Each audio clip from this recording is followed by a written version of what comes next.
basically, anybody who doesn't know about the Satanic verses is this: the Prophet Muhammad spoke the Satanic verses because Satan put it in his lips to praise the Arab goddesses or the Meccan goddesses, Allah and Al-Azza. So basically, these were the pagan goddesses, and the Prophet Muhammad was tricked by Satan to praise them.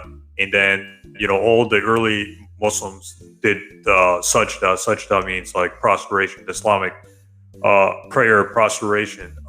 And then Angel Gabriel later on came to him and said, no, those verses you recited were not from God. You were tricked by Satan.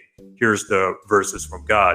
So this is found in the Quran, chapter 53. So basically, right now we're talking about the Satanic verses. So basically, the whole story is Prophet Muhammad got tricked. The short version of the story is that the Prophet Muhammad got tricked by Satan, and later Angel Gabriel corrected him, saying that no, those verses you cited on the Quran, chapter 53, were from Satan, and here's the correct verses from God. So basically, I have Al-Tabari's.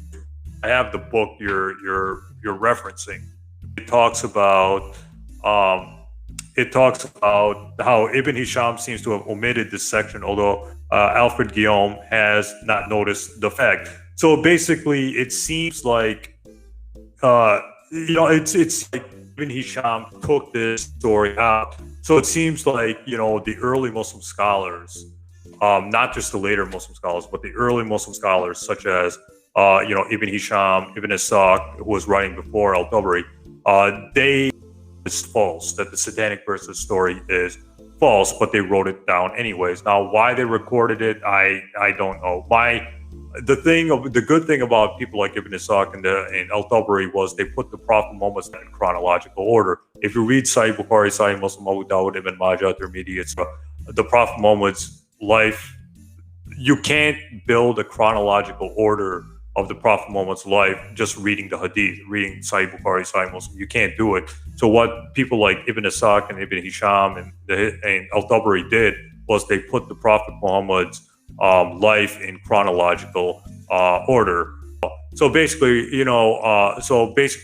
people like Ibn Hisham, Ibn Ishaq, Al-Tabari, they put the Prophet Muhammad's life in chronological order. But not everything they put in their history books is authentic. I talked about this briefly in my debate or discussions with David Wood and Sam Shamoon. They didn't seem to get this right.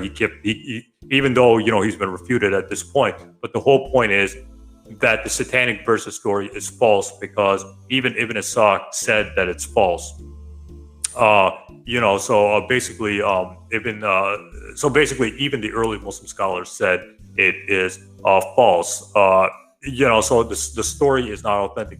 Even if Satanic versus story is authentic, even if that's the case, it still proves the Prophet Muhammad is a true prophet. You know why? Because Angel Gabriel came and corrected him. Now, if Prophet Muhammad was a false prophet, why did God send Angel Gabriel to correct the whole situation? So this story actually proves that Muhammad is a real prophet or a prophet from God, because God, even if that story is true, it shows that God actually corrected the Prophet Muhammad from being further tricked by Satan.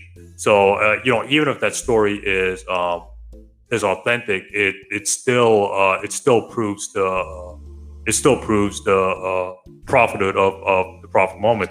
Basically, I have the history of Al-Tabari Volume 1 right here. And if you read the history of Al-Tabari Volume 1, page 170 to 171, he talks about how his books are filled with weak and inauthentic narrations. So not everything in the history of Al-Tabari is going to be authentic. There's going to be some inauthentic works in there. The good thing about the history of Al-Tabari is you get the life of the Prophet Muhammad in chronological order. You get what happened to him in chronological order when he was in Makkah and when he was in Medina. So I hope that answers the question.